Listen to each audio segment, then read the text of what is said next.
How to sign up for Signal Messenger. Setting up a Signal account is a bit different than other apps because privacy is baked into the process from the very start. This guide will walk you through the sign up steps to ensure your account is both secure and private.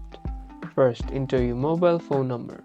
Signal uses your phone number as your ID so that your friends can find you easily without needing a separate username. Select your country code from the drop-down menu. Type in a number and tap Next. A verification code will be sent to you shortly via SMS to confirm that you have a physical possession of the device. After verification, you'll be asked to create a Signal PIN. This is crucial security feature that keeps your phone and settings encrypted.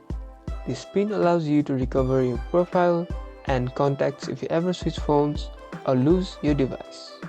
Welcome to the secure side of the internet. Like and subscribe for more Signal security tutorials.